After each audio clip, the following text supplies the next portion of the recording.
Hello everyone, welcome back to my channel house lockdown. तो अगर आपने वीडियो को क्लिक किया है तो लास्ट तक जरूर बने रहिएगा, क्योंकि आज मैं आप अगर आप भी सभी एमपीटेड वर्ग 3 या 2 शिक्षक भर्ती की परीक्षा की तैयारी कर रहे हैं, समझ नहीं आ रहा है कि शुरुआत कहाँ से करें, कम समय में कैसे तैयारी करें, तो ये वीडियो आप सभी के लिए है।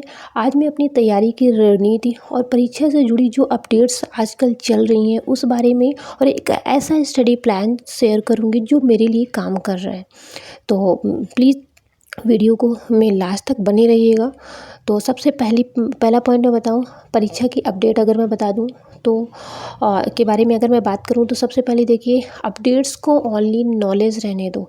जो भी अपडेट्स चल रही हैं चारों तरफ, इस हम लोग पता है क्या गलती करते हैं, जो अपडेट्स चल रही ना हम उसके बारे में नॉलेज इकट्ठा नहीं करते, नॉलेज के साथ में ना हम सबसे ज़्यादा चिंता करते हैं। देखो, हम परीक्षा की तैयारी कर रहे हैं उसमें क्या चल रहा है उसकी नॉलेज रखना ज़रूरी है, लेकिन उसके बारे में उस नॉलेज को इकट्ठा करके टेंशन लेना ये सबसे गलत है। और यही गलती हम सबसे ज़्यादा कर रहे हैं हाउसवाइफ, क्योंकि हमारे पास जिम्मेदारियाँ होती हैं और जो हम ये अफवाहें सुन लेते हैं तो हम क्या करते हैं, टेंशन लेने लगते हैं कि अरे अब क्या होगा, कैसे होगा, हमारे पास तो समय ही नहीं है इतने कम समय में, और ये सारी चेंजेस भी हो रही हैं तो हम कैसे कर पाएंगे। तो आपको ये सारी ना टेंशन नहीं लेना।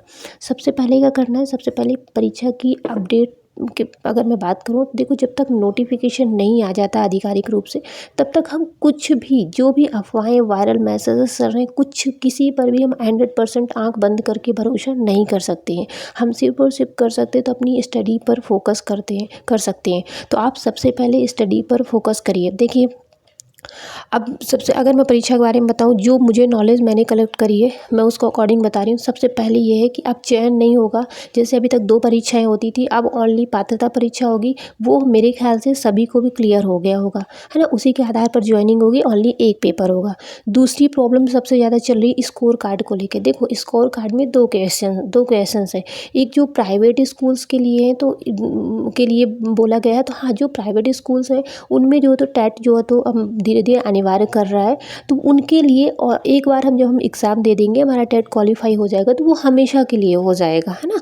दूसरा ये आ रहा है कि 2 साल के लिए वैलिड रहेगा। तो देखो, जो मैं अपने नॉलेज से बता रही हूँ, मैं ये नहीं कह रही हूँ बिल्कुल भी कि जो तो 100% सही है, पर मेरी सोच ये कह रही है कि जो गवर्नमेंट स्कूल के लिए 2 साल के लिए जो दिया गया है, तो वो 2 साल ये बताया गया है कि अगर 2 साल के अंदर, देखो, हम अगर हमारे अच्छे मार्क्स नहीं आएंगे, रैंकिंग नहीं होगी, तो हमारी ज्वाइनिंग नहीं होगी। सिंपल सी बात, ज्वाइनिंग वाला तो क्लियर हो गया। दूसरी चीज़ है कि 2 साल का जो बता रहा है, 2 साल का ये बता रहा है कि अगर हम 2 साल के अंदर फिर से हम पेपर देने का अवसर हमें मिलता है, तो हो सकता है कि जो मेरा अनुभव कह रहा है कि ये जो नंबर्स हैं हमारे, ये नंबर्स हमारे हमारे आने वाली जो पेपर होगा उसमें हमारे लिए बेनिफिशियल होंगे। और अगर 2 साल के बाद वैकेंसी आती है फिर से, तो हमारे लिए फिर ये बेनिफिशियल नहीं रहेंगे। हमारे लिए सिर्फ किस में रहेगा, गेस्ट में रहेगा। गेस्ट में देखो, हमें हमें प्रॉफिट मिलेगा। हम टेट एग्ज़ाम निकालेंगे तो गेस्ट में अगर हमारे नंबर जितने ज़्यादा स्कोर बढ़ेंगे उस अकॉर्डिंग हमें गेस्ट में जो हो तो प्रायोरिटी भी दी जाएगी, ठीक है ना। तो मैं भी आपको थोड़ा सा क्लियर हो गया होगा। मैं लास्ट में फिर से वही कहूँगी कि नॉलेज इकट्ठा करिए, टेंशन मत पालिए। टेंशन और नॉलेज इकट्ठा करने में दोनों में बहुत फ़र्क होता है ना।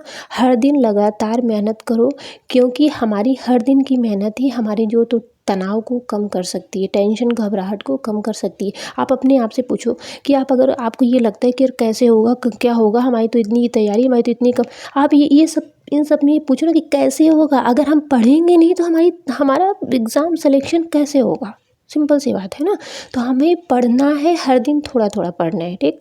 अब अगर मैं सही रणनीति की बात करूँ तो सबसे पहले तो देखो, कैलेंडर गायब हुआ है, तो उसमें सिंपल सी बात है। देखो, नोटिफिकेशन आने में टाइम लगेगा। जो सितंबर में आना था तो वो मेरे ख्याल से अक्टूबर में आएगा, और एग्ज़ाम होते होते नवंबर दिसंबर लग जाएंगे।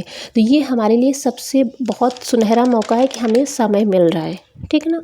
तो इस समय का ना आप सही से उपयोग करो। आप टेंशन घबराहट में मत व्यर्थ करो। मैं अभी भी वही चीज़ बता रही हूँ, टेंशन मत पालो। हम हाउस वाइफ मदर की सबसे बड़ी प्रॉब्लम होती है कि हम सबसे ज़्यादा टेंशन लेते हैं, स्टडी पे फोकस हम कम करते हैं, टेंशन सबसे अधिक लेते हैं, ठीक है ना।